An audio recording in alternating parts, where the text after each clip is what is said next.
Hi there, welcome back to the Dylan Rounds case. Welcome if you're currently here in this live premiere, I appreciate it. Today we're taking a look back at a previous article, but more so focusing on a particular line which was worded by Candice Cooley regarding Dylan's pickup truck and the adjustments made within, trying to question who was responsible for it. Looking back at some of those details described by Candice Cooley, which may turn everything upside down, depending how you look at it yourself, okay? Shout out to Christy for bringing this into conversation recently. That's why this video is being made right now. As we do go throughout, be sure to share your thoughts, opinions, and reactions in the live chat box on the right-hand side of the screen. If you do want to elaborate with longer comments, feel free to leave a comment in the comment section down below. Down below, you will also find some additional links if you wish to visit them in the pinned comments. And if you do want to catch up on the recent videos on my channel, they will be easy to find. I might probably provide a link top right corner of the screen of this video regarding the one that I did last night.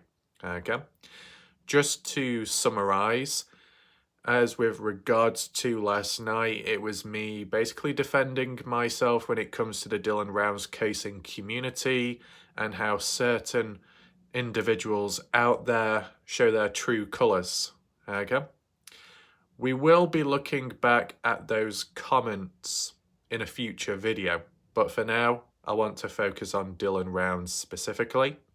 Though I will be looking back at comments of the previous Dylan Rounds video I did, just to catch up there with any questions need answering and any additional interesting information regardless of who it comes from. We'll be taking a look at that. So make sure to stick around from start to finish, that'll be appreciated, and then you'll understand the full story. Because like with last night, people did join late. Did they rewind back to fully understand? Probably not. It's not my problem though, is it? So, before we go any further, shout out to some of the people last night for their presence. Very good of them. Shout out to Maria. Shout out to Badger and Watcher Crazy for their super chats. Very good of them. Appreciate that. And yeah, what I just want to do right now is just a little introduction, set the story for how we're going to do things today, right? Besides looking at an article, we're going to be analysing it as well. Will the maps be brought out? Maybe, maybe not. We'll see. Maybe I could do, if I want to change just the visual aspect when narrating, right? Sometimes it does help. So, why are we looking back first of all? Well, there are times where you look back because you can't go forwards anymore. As of just recently, there have been some news articles and updates which has been really good. And whilst that can be analysed and questioned, it's in its early days. We've not heard enough yet. It might be elaborated in the future. So we just take little breaks here and there of what's currently going on to then look back at what's previously happened to put that into perspective. And as well, there are things that do get forgotten about. So Christy's point about what we're talking about today is a valid one, right? Because it has been, in a way, overlooked or maybe forgotten. Like, at least for me, when Christy brought it up about Dylan's truck and the seat adjustment, okay, I forgot some little details there. Upon looking back at them, I do remember now, but you can understand that there are certain things which may get lost in people's memories because you can't remember every single thing. You can try to, but it is difficult, right? So of course it is helpful when there are other people watching because they will know stuff you don't and you will remember things they don't. And you put it all together and that's what we've got here, a video. That's why it's all under control. So regarding Dylan Rounds' truck, I know back and forth about the key fob. Was it taken or was it not? Let's put that aside. Dylan's truck, was it power washed, pressure washed or not? Or when? Or who by? Let's put that aside. The truck itself, on the 28th of May, a phone pinged down there kind of in the early hours of the morning, which would suggest someone was within the area. For what reason? Maybe to check about, opportunistic behaviour, to steal something for their own gain, for something to be used and taken in the disposal of Dylan Round's desecration, maybe. So when it comes to Dylan Round's truck, it's been that long-standing point and questioning of, was Dylan Round's truck used in some way on the day the murder of Dylan Rounds? More than likely, the real purpose as to why, if it was used, why it would be to move one thing to another location, right? If the phone pings are 100% true, which, you know, it's remained consistent for quite some time now, it hasn't really changed, based off the phone pings and where Dylan was supposedly at his final moments before death, would have been around the grain shed property, okay? Thus meaning Dylan Rounds away from his personal pickup truck, which was back at his farm. Yes, Dylan Rounds used his pickup truck on the Friday, the Thursday, and even the Wednesday, would have been the 25th of May 2022, when Dylan came across Chase Venstra stranded on the side of the road, and that's where it all went from there. The 26th and 27th going down to Montello and moving about, getting some parts here and there, taking them elsewhere, and eventually on Friday, the 27th, finally returning back to his farm in his own pickup truck. Was Dylan Rounds using his pickup truck after the 27th? Likely no, because the following day, the 28th, Dylan was supposed to be getting in his grain truck, a different truck, to take to the grain shed, which appears to have been done successfully, from at least how it appeared at the time and how it was documented, right? So that Dylan's pickup truck wouldn't have been used after that personal one. Yet Candice Cooley was highlighting about certain changes within, but also externally, such as it being locked up, which supposedly normally doesn't happen, which stood out to them. Now, of course, you can acknowledge that the family's response, more so Candice Cooley, Justin Round's response, more specifically Justin Rounds breaking the back window of the truck to gain access when they were worried and concerned for Dylan's safety. And this is speaking of the 30th of May 2022, when they went down there, had a look at Dylan's farm to see what was up, mentioned that Dylan's truck locked, said they wanted to gain access to it. Why? To search about, to look at any clues or anything left behind within. But really, if you're specifically looking for Dylan, you know, where is Dylan physically? Well, if you can look through the windows of a truck and identify that Dylan is not inside of the truck, then really there's no need to break into the truck, unless you've got other thoughts in your mind, such as, where's that object? Where's that item? I need it. I want it.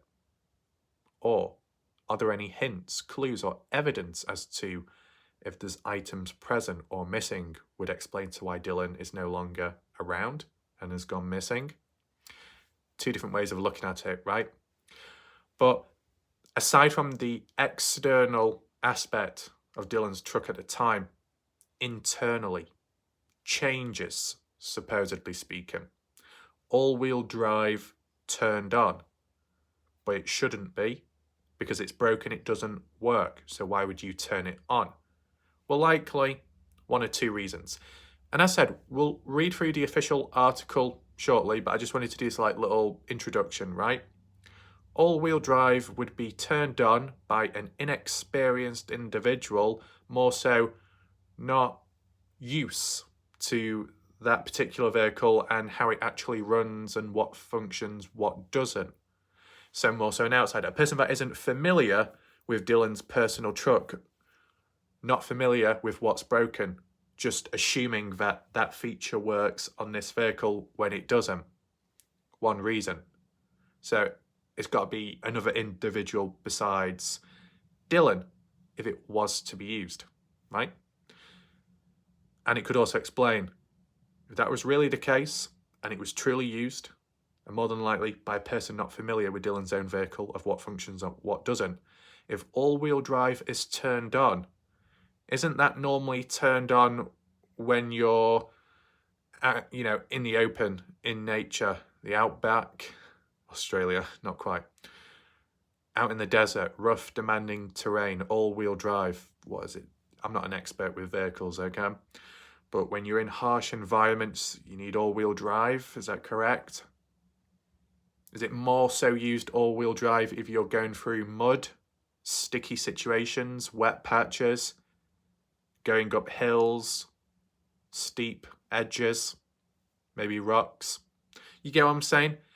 Those types of terrain and environment where it's demanding on a vehicle, so you need the right features and need to activate the right measures at the time.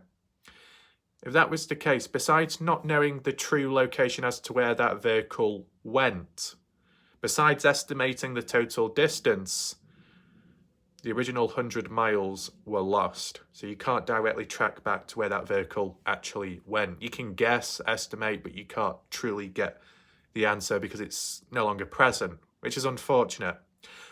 But as for little hints, clues and tips, the fact that it was on all-wheel drive, would that say enough to suggest the type of terrain that vehicle was going through at the time, right?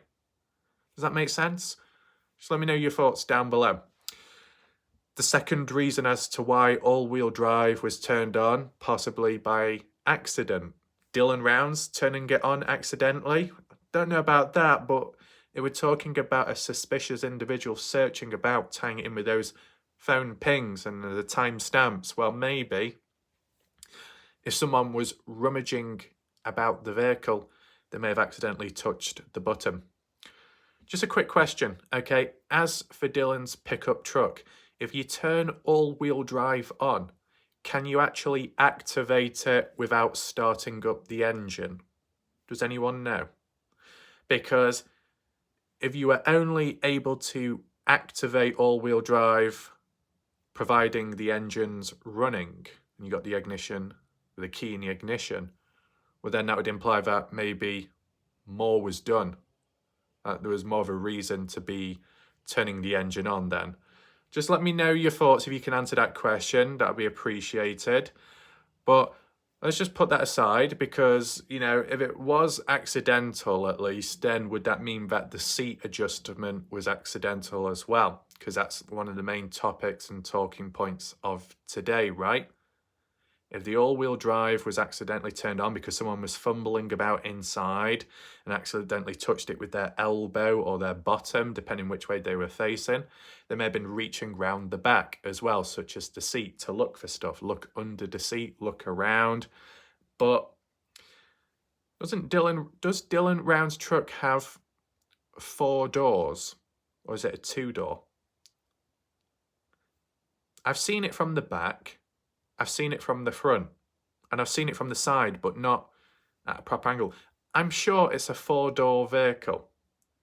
So do you need to be adjusting seats backwards when you can just simply open the back passenger door? You get what I'm saying? Just a suggestion there. So, with that all into mind, it's either this or that for this and that. I just want to take a look at that article, how it was worded at the time, right? It's an old article, take that in mind.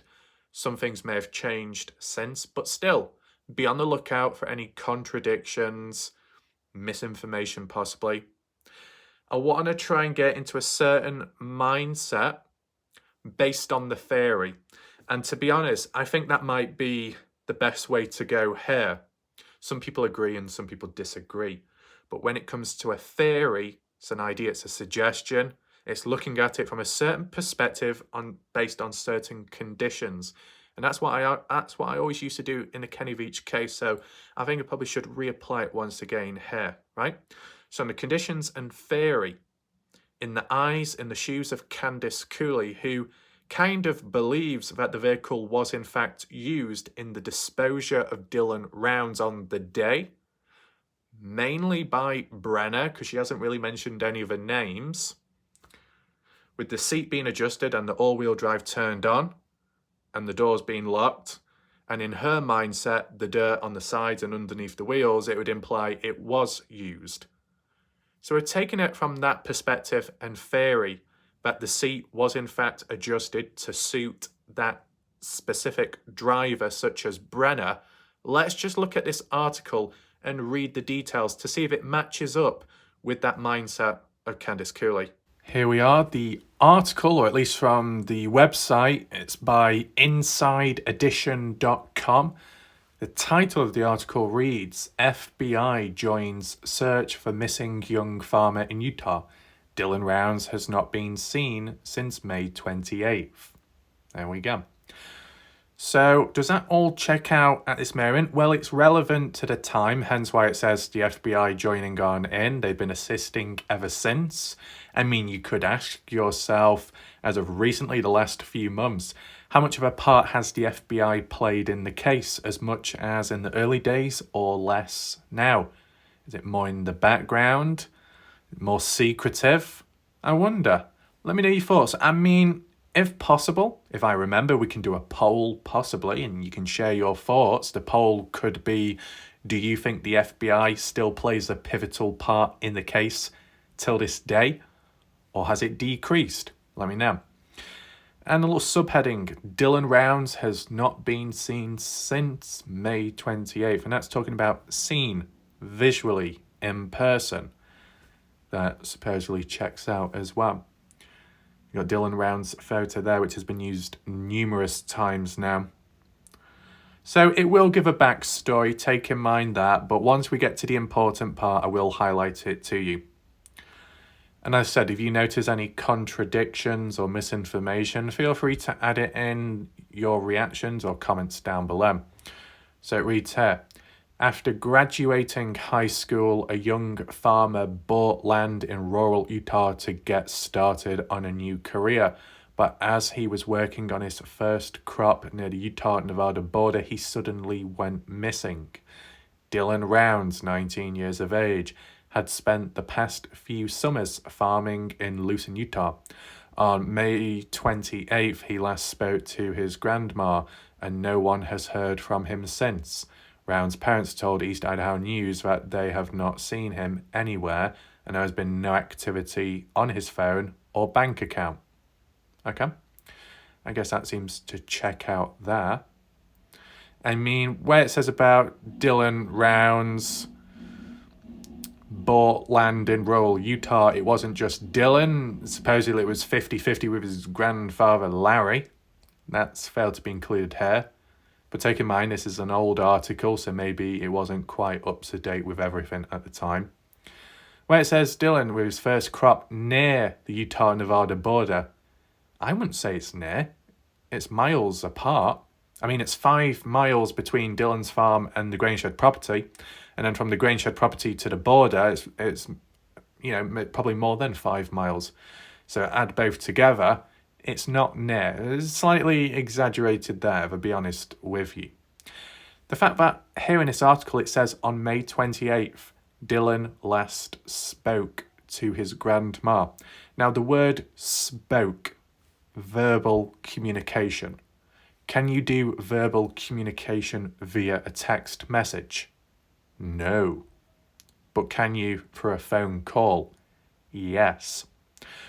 So as you see, even in the early days, it was stating that Dylan Rounds on May 28th at around 6:51 a.m. Dylan did make a call to the grandmother Karen Rounds, even though channels like Bob Farrell, Corey and others out there state that that didn't happen. But from how it's worded here and how it's been worded numerous times, that's what did happen. Just as a heads up for anybody that may doubt things in the case and doubt the family members, just take in mind the point made about Dylan Rounds making his final call to the grandma. That has never changed. It's always remained consistent. The fact that all these other events and ongoing things and, moments and actions by people in the case where it switched and changed back and forth and you don't know what to believe. When it came to the phone call made by Dylan towards the grandmother Karen Rounds, that has never changed.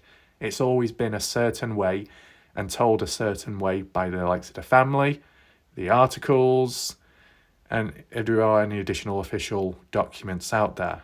It's always remained one way, which shows consistency. And as you know, consistency can be a good thing. It's just that outsiders have gone against that part of the story. But why? Let's continue on. As you said, it mentions about no activity on Dylan's phone, bank account, but that's because the phone was found at Lucin Pond, so it couldn't really be used anymore after that point. And as for the bank account, well, the wallet's classified as missing still, which I believe could be on Dylan's body, hence why it's not been found. Anyway, article continues. The FBI is now involved in the case. Well, they were at the time and still are, supposedly. East Idaho News reported that Round's family went to his farm on May 30th, to check in on him after not hearing from him, When Rounds wasn't there, they contacted the police and Box Elder County Search and Rescue. After arriving, the crew started searching the property. But before the crew started arriving, I'm sure believe the family were checking about themselves, right? Dylan Round's boots, the only pair he owned, were discovered 100 yards, I think that was spelt incorrectly, away from his grain truck. In quotes, just casually tossed out, Round's mother, Candice Cooley, told East Idaho News. Detectives told Cooley that a spot of blood was found on them, which she told East Idaho News that police were holding on to in case cadaver dogs needed them for a scent. But unfortunately, that was never followed up because that was delayed as well. And with the weather and slight excuses there, they couldn't use the cadaver dogs. So the boots were supposed to be taken to the lab for DNA testing to see if there's any prints or DNA on them, including that blood spot. But that was delayed because they wanted to use the boots with the dogs for scent. But the dogs for scent with the boots were delayed as well. So really, both didn't happen immediately. Wasted opportunity in a way. But the boots did come back from the labs eventually, and there was DNA on there, Brenner's fingerprints, because of moving the boots about. So it wasn't a complete failure around that area. But let's just go back over the first part of this little paragraph, right? Where it says, about 100 yards away from the grain truck. Now take in mind, the grain truck is different to Dylan's pickup truck. The grain truck being found at the grain shed inside because it was supposedly parked in, reversed in by Dylan.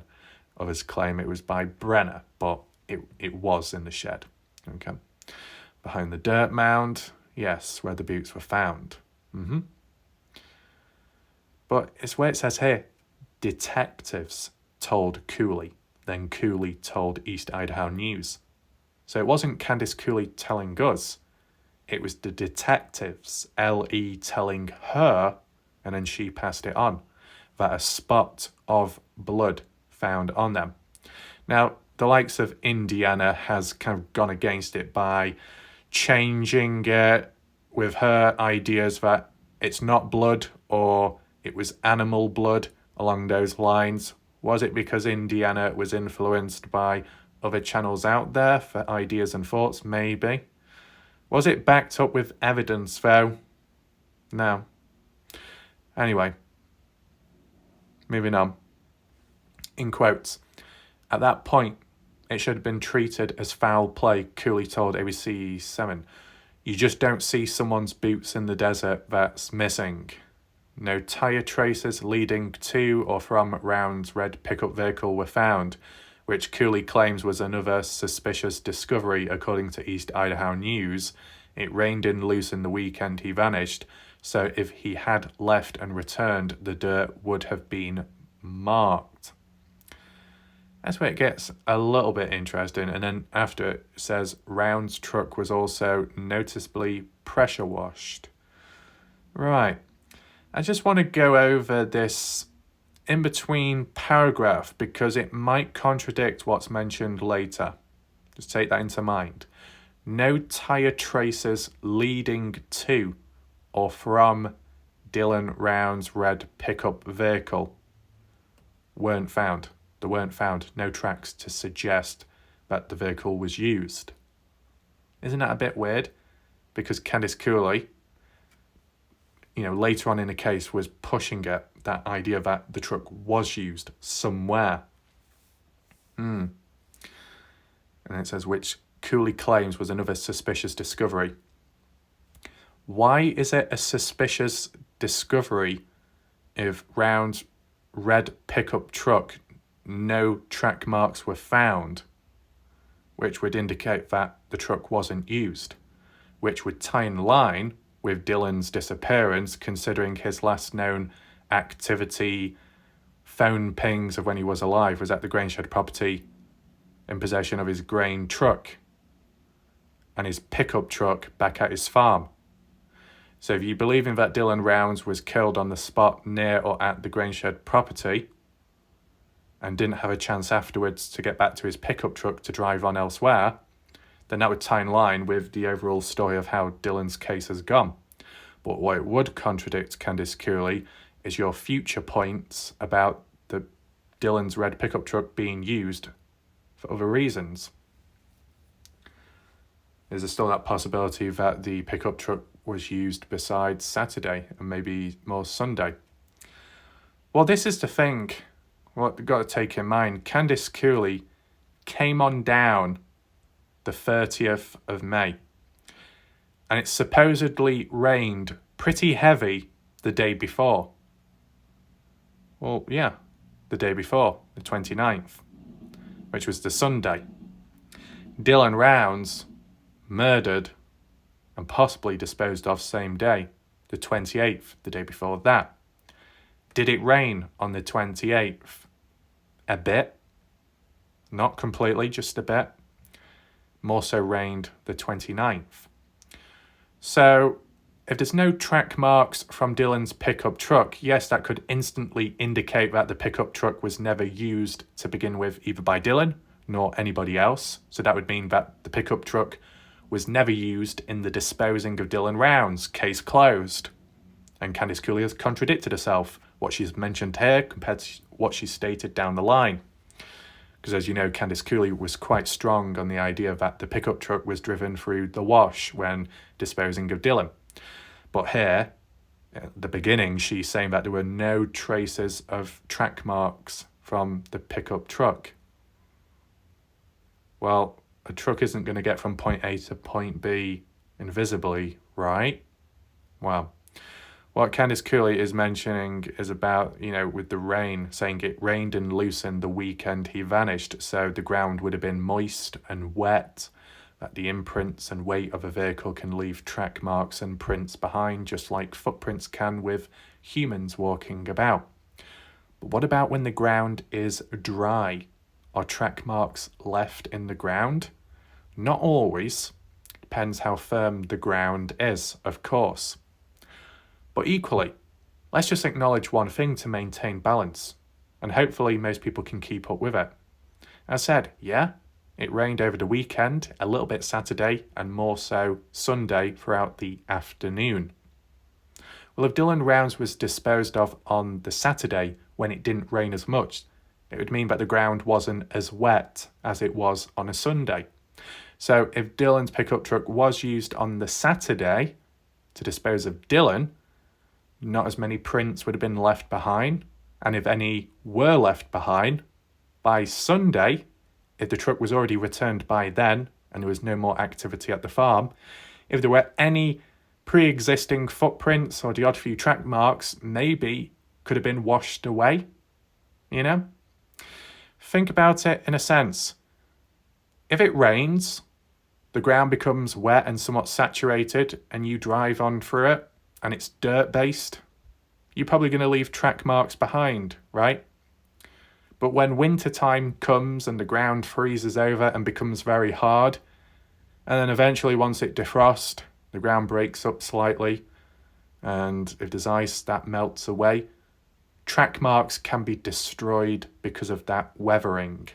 From wet and moist, leaving prints, to going cold and hard, and then defrosting later over time, track marks destroyed.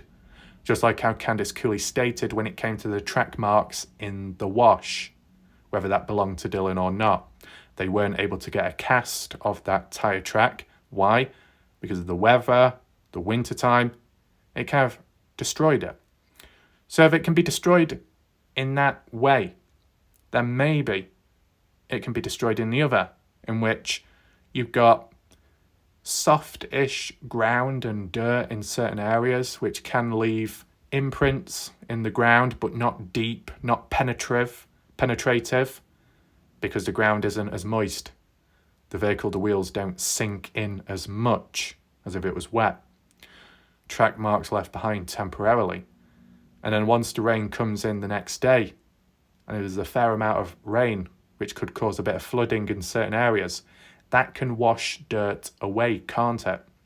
You think back to Lucin in 2023, was it around June, maybe? When there was flooding and a fair bit of it, the washes filling up. The force of water can wash away dirt. It can erode the walls of a wash. It can crumble over time. So if you suddenly have from 1 minute dryish terrain with some lightly imprinted marks in the ground to full-on rain and wind, because Candice Cooley said it was very windy on the 29th. Combine those two together, the force and velocity of it, it can wash away dirt. It can mess up the tracks. Does that make sense? Hopefully. So that could explain why there was no track marks, or the lack of them, let's just say. Just wanted to mention that. It was pretty deep, but we get onto the more important part here.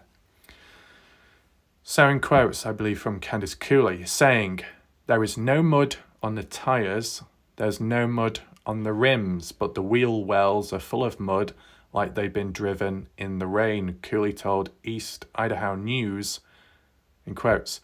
"And when I got in the pickup, the seat was scooted up to the point I didn't even have to move it to drive. I'm 4'11", Dylan is 5'11", and every time I've ever gotten in Dylan's pickup, I can't reach the pedals.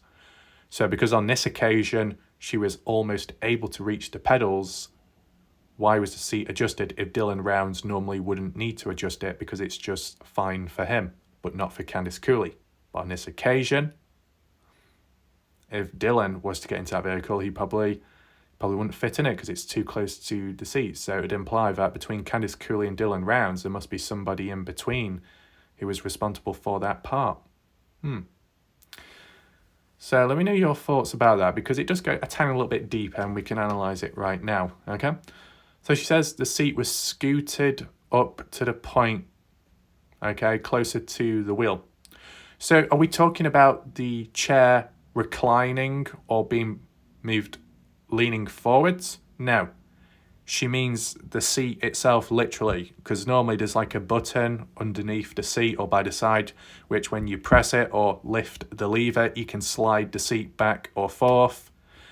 Some people who may have a two-door car will maybe adjust the seat forward so then people can fit into the back seat as the passengers.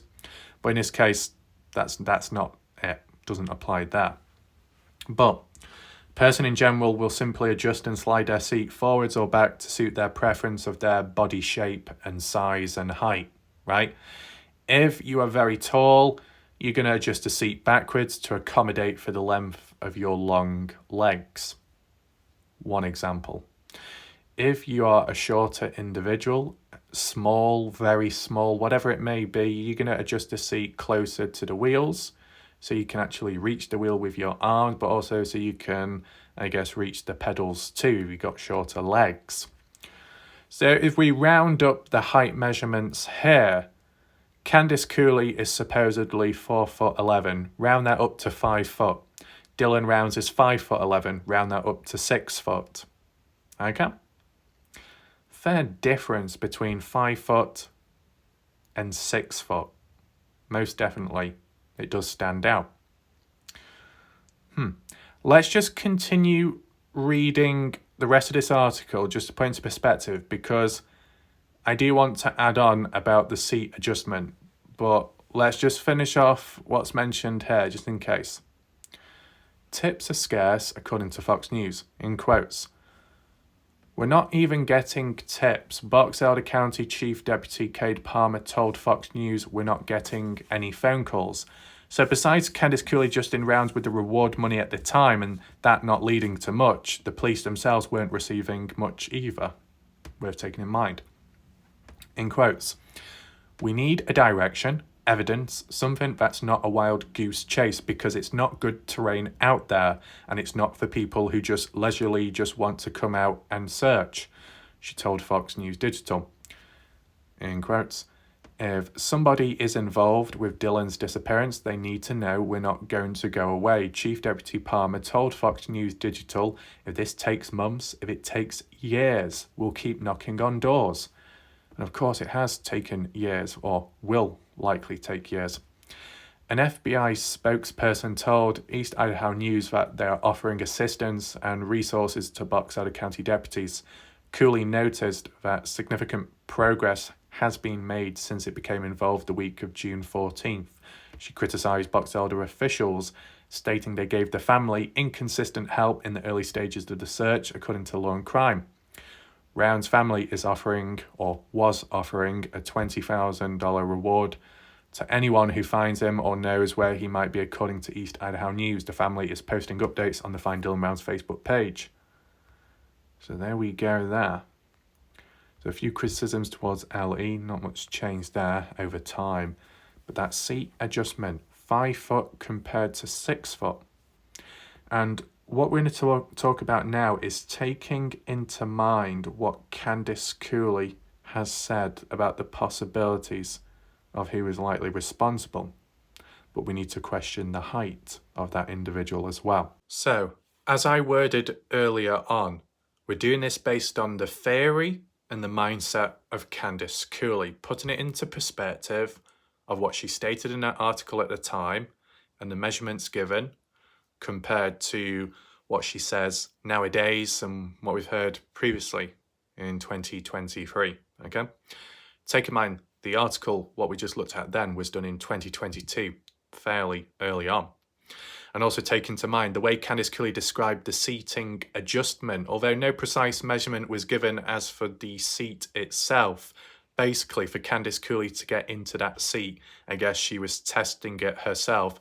She was almost within arms and legs reach of operating that vehicle, which is somewhat ideal for her height, which is roughly 5 foot in height. So I know some people could jump and say, well, maybe Candice Cooley adjusted the seat so it suits her height measurements, possibly. I mean, that is one way of looking at it. Yes, we can't dismiss it. But if we're talking in the mindset, the idea of what Candice Cooley believes, that it wasn't her, it wasn't Justin, and it wasn't Dylan, then who else could it be? Candice Cooley has mainly referred to Brenner, James Brenner, the one responsible. As for Don Hatley, his name's never really come up by Candice Cooley or Justin Rounds with regards to Dylan's pickup truck maybe being used to dispose of Dylan. Kind of interesting. So we can look at Don as well. But if we're just referring to Brenner, we need to ask ourselves, what's the height of Brenner? How tall is Brenner, right? Is Brenner too fat to get into the truck? Probably not, no. But what about the seating adjustment? Well, likely it would need to be adjusted to suit Brenner for when he drives. Was there any mentions about comparisons between the seating adjustment compared from Brenner's truck, his own one, to Dylan's? No, that didn't seem to happen. Would have been interesting, wouldn't it? Honestly, it would have been interesting to compare Brenner's seat of his own truck to Dylan's seat of his own truck to see if there was a consistency there. Because if they both matched, then you could suggest that Brenner was the one behind the wheel that could have been operating it at the time on the 28th. That's just a suggestion. Unfortunately, it never happened. I mean, as a brief question, Where has Dylan's trailer gone? Where has the pickup truck... Well, the pickup truck's gone back to the family. I assume the trailer has as well. What about Brenna's trailer and Brenna's personal vehicle? Is that being withheld by the police, or has it been passed on to somebody else, or has it been taken to a scrapyard? If anyone knows, feel free to add in down below, I guess. But basically, taking in consideration Dylan's pickup truck, seat height or seat adjustment would suit a 5-foot individual, considering Candice Cooley was just about able to reach or near to reaching the wheel and the pedals. Is Brenna 5 foot tall? Yes or no?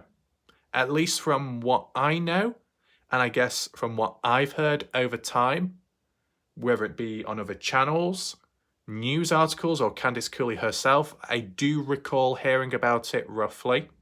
And just based off visualizing the height of Brenna, I don't think Brenna is 5 foot tall. Not at all. I think Brenna roughly could be around the height of 5'4" or 5'6", up to 5'8". Something tells me that I remember others mentioning that key numbers, 5'8", and if not that, 5'6", in between that range. If the chair has been adjusted to suit roughly a 5 foot tall person, then likely a 5'8" individual would probably have to adjust the seat backwards to accompany their longer legs, because it could be considered uncomfortable. And because we've got to take in consideration that Brenna does have a dodgy leg because of his leg injury from the past, and we have seen him limping about in court, the last court hearing, he would probably also adjust the seat back a little bit more to accompany his bad leg. Because if it's in a bad posture, position, if the seat is too close to the wheel for Brenna, his leg probably could feel uncomfortable. So, taking into account that, as well as taking into account that Brenna is taller than 5 foot, you'd probably be pushing the seat back a little bit more. So, for Candice Cooley to say the seat adjustment would suit a 5 foot tall person, and then later on for Candice Cooley to say it's likely Brenna who went into the vehicle and may have used it to suppose Dylan, well, it doesn't add up, does it?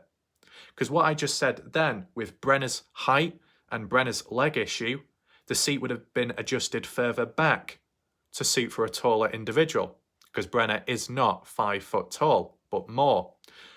So Candice Cooley is incorrect there. Does that make sense? As for Don Hatley, I think the same can apply to him as well, right? I don't know personally how tall Don Hatley is, but I would say maybe around the same height as Brenna, maybe a little bit taller. If any of you know, so Weezer or any others, if you roughly know the height of these individuals, that will be most helpful, okay? But I do believe that Don is not 5 foot, but more. And once again, that would apply to him. And maybe with the size and weight, you'd probably have to adjust the seat to accompany, the proportions to make sure that you're comfortable as well when driving. So it just doesn't quite add up with what Candice Cooley has been saying with time. To go from saying that, oh, this seat adjustment kind of is the same height for me, and then to say that the likes of Brenna is the one responsible after driving it? I don't think so. I think he would have adjusted the seat. Is there a small possibility that somebody else besides Candice Cooley and Dylan may have operated the vehicle, adjusted the seat backwards, and then upon returning it back after, adjusted the seat forwards to then start looking about and rummaging around? That's a sub-theory, right? A sub-possibility. But I'm still sticking with the original idea and concept, right? That the seating adjustment does not match the likes of Brenna or likely Don Hatley. So that could imply that Besides it only being suited for Candice Cooley, that seating adjustment, does that mean Candice Cooley was the one that operated the vehicle at the time? Likely not, but I wouldn't be surprised if people thought that way now, or back then people picked up on it. Okay. Or could it just simply imply that at the end of the day, it was never driven, but the seat was adjusted because something had to be searched about for inside? One way of looking at it. Now, at the end of the day, some will complain and say, why now? Why this video now? Because it's just been a recent idea, hence why the video is now. Looking at it from different perspectives. Take in mind, you will not look at things in every way possible at the time. Over time, you'll pick up on different perspectives and outlooks, and that's why you can always refer back to make more sense of the matter. So does this analysis highlight that Candice Cooley has been lying? Not exactly, but it implies that she's probably made some miscalculations with the height and proportions of humans on how they would drive and the seating arrangements and adjustments, right? So what's my conclusion to this, at least, or what's my thoughts as for now? Well, I would say that the truck could have been used at the relevant time of when it didn't rain enough, meaning the ground wasn't as moist, meaning the prints were only temporarily, so that when the following day comes and it rains heavier and there's wind, that could have disrupted the track marks and washed them away, making it appear as if it was never taken anywhere. Would that tie in line though with the likes of Dylan's pickup truck having mud underneath, which would highlight that the truck must have been used at a time when it was wet to go for a wash or something that was moist to pick up that dirt? Will that contradict my point? No, not really, because if we tie it in that with the pressure washer that Dylan Browns was responsible for that a day or two beforehand, and that the pickup truck has been used by Dylan in the past, forever how long it was used for until it was pressure washed but not truly properly, it would have picked up dirt collectively along the way, all that time and all that usage. When it was finally pressure washed, such as by Dylan, from the way the story has been told elsewhere, I guess Dylan didn't do a 100% perfect job, because I guess he thought that the under the wheels weren't that necessary to be cleaned. But then when Candice Cooley sees it for the first time, and with what's happened to Dylan and supposedly Brenner's activities, you link one thing to another and assume that, oh, mud under the wheel arch, but the rest has been cleaned down, but this bit is a clue which hints at to where it could have been used, the vehicle, and then starts assuming.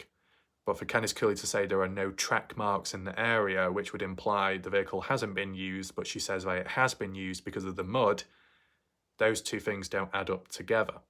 So I would say there's a possibility that the dirt under the wheels weren't from the disposing of Dylan, but more so from the past usage of it by Dylan, to the point where when he did clean the truck down, he didn't do a proper job underneath. But still the possibility that the truck was still used on the 28th to dispose of Dylan at a time when the ground wasn't as wet as it was on the 29th, which then would have left prints. But because the prints were before that on a previous day to when the ground was a bit drier, so the following day when the rain did come in, it would have and could have washed it away. So both are possible if you look at it in a critical way. So it is somewhat under control. Hopefully people are able to follow along that line. Sometimes I think visually on the maps it helps, but I think that's when it's more relevant to what we can see on the map. And on the maps you don't see the vehicle, so you can't really refer to it the same way. But then if I show my face during these times of critical thinking, so you can see the eyes and the lips and the mouth move, sometimes people pay more attention to that, so it's easier to follow. There's different ways to tell stories, assess theories and concepts on the situation, okay? So, with that aside, let's just refer back to the comments the previous Dylan Rounds video I covered to acknowledge any questions there, and if there's any additional information which may tie on with this talking topic point video, or if it's just referring to other things in the case. If anyone has joined though right now, new, whatever, rewind back to the start of this video to make sure that you haven't missed out on anything, because there was some important talking points earlier on. Now, let's head on over to the YouTube comments section. I will just adjust it to the newest comments and we'll start from the bottom. Not as many to get through today, but we still need to acknowledge them. So, Indiana's comment, and this was posted 1 day ago. Take that into consideration. The comment was also edited as well. Let's see what's being mentioned here. Indiana says, according to Ty Corbin, rumour has it something was found when dragging or dredging Lucin Pond. Candice Cooley claims it was not Dylan's wallet. So what it was remains to be seen. But also what remains to be seen or believed in is that rumour by Ty Corbin. It's a rumour, not a fact. So can we really believe in it? Considering people like to be so critical of Candice Cooley and maybe Justin Rounds at times and other family members, we can also be critical elsewhere and question that too. Let's try and maintain the balance there in general. Now, in reference to when they were dredging Lucin Pond, Indiana, I assume you're well, I know you may not respond back to this, but if anybody else can chip in with their thoughts, feel free to do so. I assume when referring to dredging and draining Lucin Pond, this is in relation to 2023, I believe January or February time, towards the start of the new year. Or are we referring back to 2022, the first time Lucin Pond was drained? Because it was drained at least 2 occasions, one in 2022, the other time in early 2023. So which point are we referring to here? Okay. What are the responses? Rumour. Tom, whining weasel might know because he put it there. Right, so Tom is suggesting that Ty Corbin could be responsible for dropping a key piece of evidence in Dylan's case at the pond. Indiana replies back to me saying plenty of M in this case, and you know Ty. Indiana, wasn't Ty Corbin. They're also when the phone was found too. At least this gives body to the US Sun newspaper article. So where does that leave Candice Cooley again? As she said nothing was found, because if so, she would let us all know according to Dylan's Facebook account. Well, as I said, Indiana, and as we analysed it recently, Candice Cooley said if the wallet was found, that would be considered discovery evidence, which means it would be shown to the public and talked about. So whatever else was found, that new DNA evidence, maybe on an object or something, was not the wallet. So more important, maybe, and not to be treated as discovery evidence, thus meaning it's not revealed public as to what it really is. So that's different to the wallet, okay? But let me just reread what Indiana says here. That they're also when the phone was found too. Right, so even though it's poorly worded here by Indiana, it seems to imply that Ty saying that something else was found besides the phone was all at the same time. So in 2022, the first time the pond was drained. So if we're talking about that far back, that the likes of Dylan's phone that was found and then that forensics deep dive was done on it later, and the police finding about it November time of 2022 about that time-lapse video, the most incriminating piece of evidence in the case, which points towards Brenner, etc., and was the key catalyst which led to Brenner being charged with the murder investigation of Dylan Rounds. For all that to be released public, although at a later date it was revealed publicly. So if the other key finding, an item, was found back in 2022 alongside Dylan's phone and yet has not been revealed to this day. How in the hell is that possible? What else could be more important besides the phone and the data upon it? The only thing that could be considered more important besides the phone could be Dylan Round's remains, or maybe a murder weapon. But why hasn't that been released public by now? You get what I'm saying? With all the stuff being processed earlier on in the case, as Candice Cooley said, and the evidence being put out there and at a point in time then becoming public. If there was anything else back then, that should have been public too. And yet supposedly it isn't because Ty Corbin said there was something else found which has never been revealed. If that's what you're wording as Indiana, if you're talking about the 2022 pond search. If you're talking about the 2023 pond search, maybe that puts things into perspective, but I'm just trying to interpret how it's been worded here, right?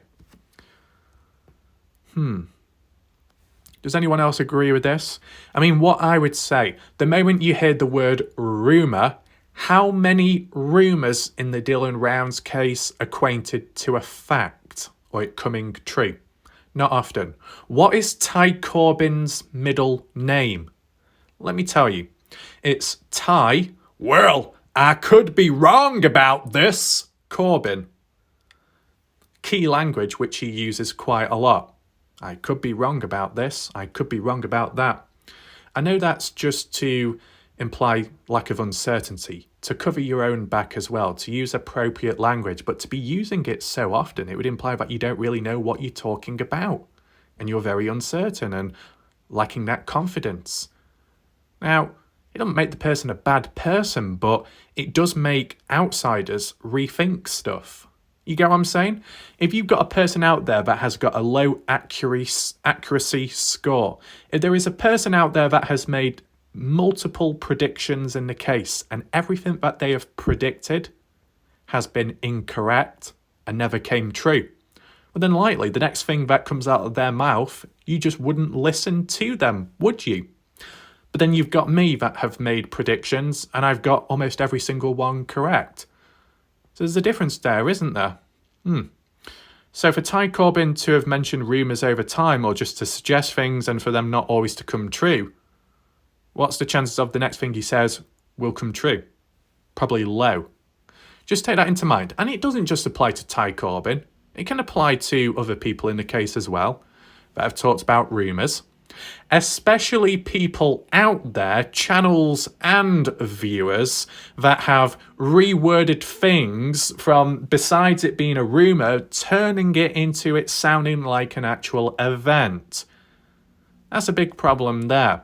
And if people are known to do it in that way by twisting and turning the language, then they're probably capable of doing it again and again. So it's just worth taking it into consideration. Now, Cleo, how are you? Average. Better now, just can't get to sleep. Okay. Caroline Middleton. Shout out to Caroline. Yay, caught alive. Well, that's good to know. That's good. Cleo. Perfection, godlike. Apologies for flooding your chat.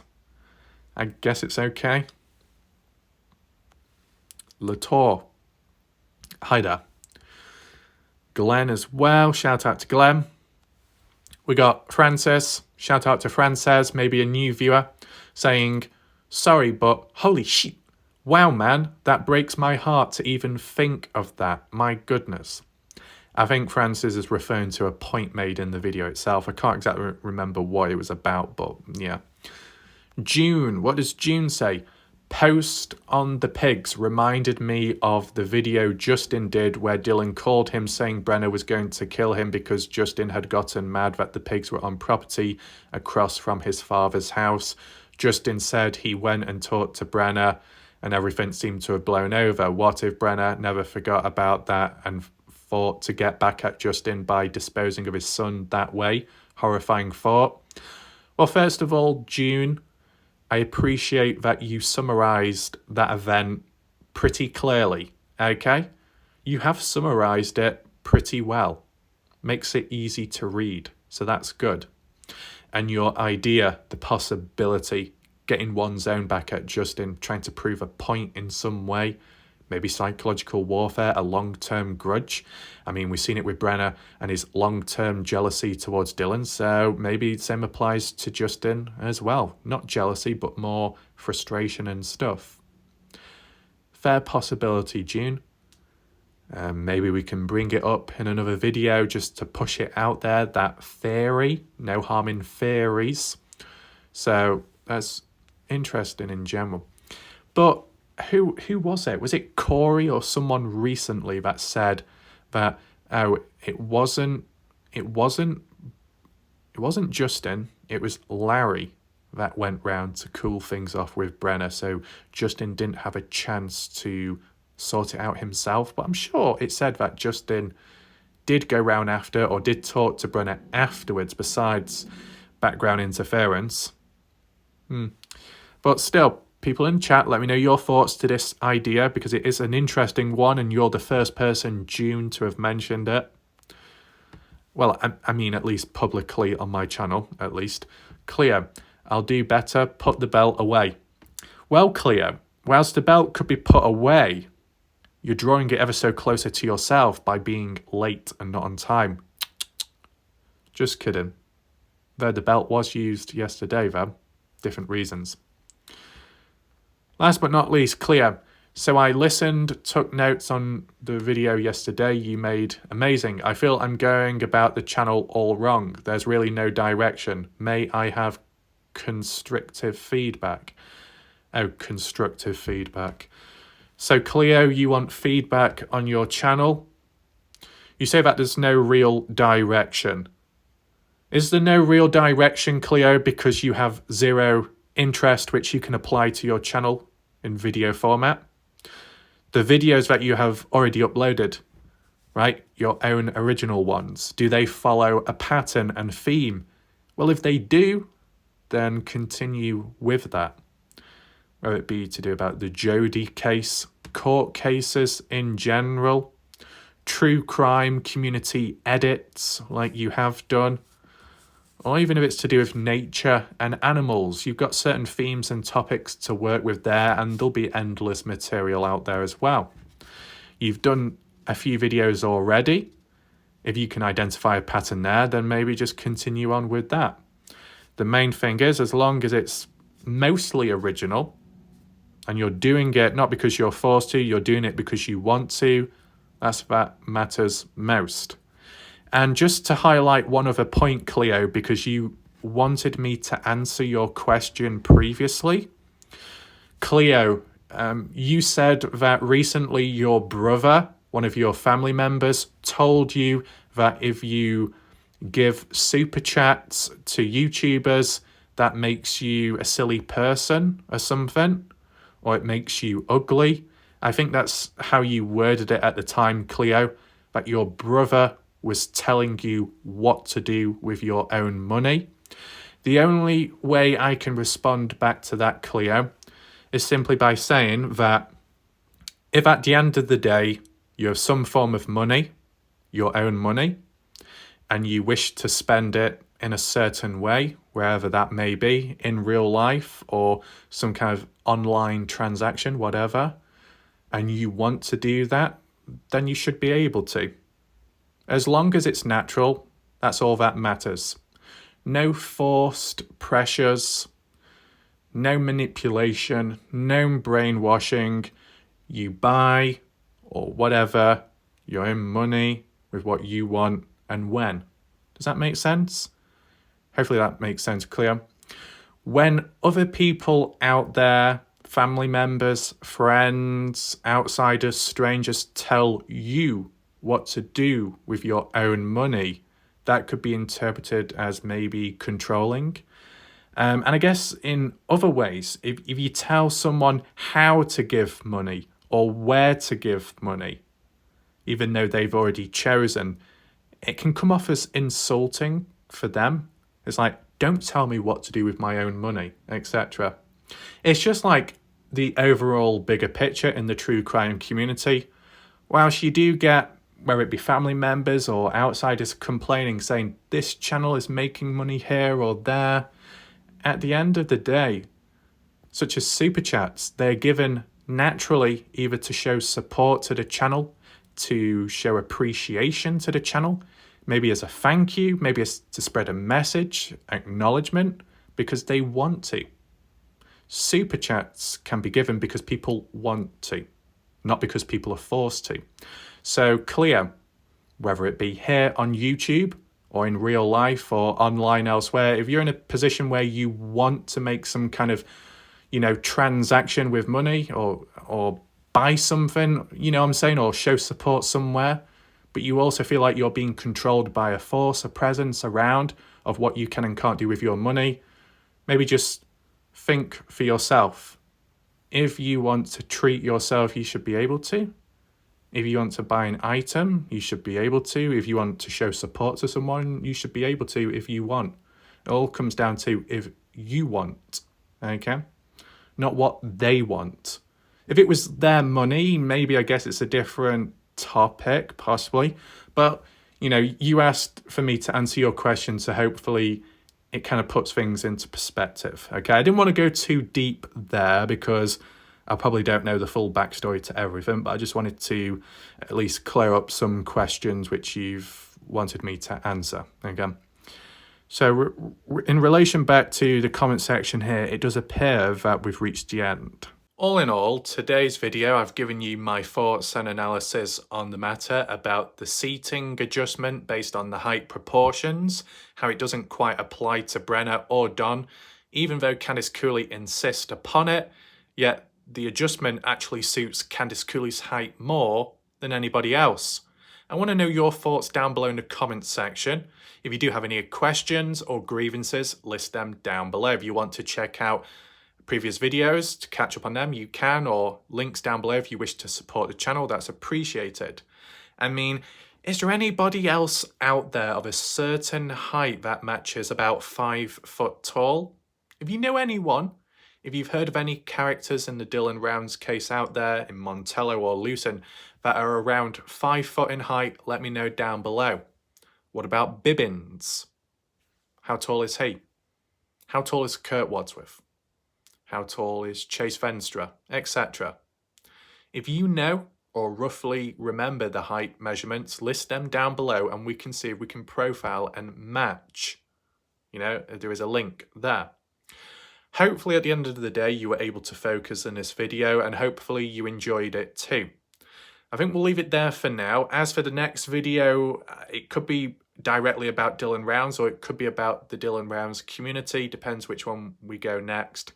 I do also need to acknowledge the comments from last night, of course, but I did not want that to dirty this video. Hopefully you understand that. So thanks to everybody who watched this video. Hopefully you may have taken things into perspective and I'll see you next time. Goodbye, good night for now.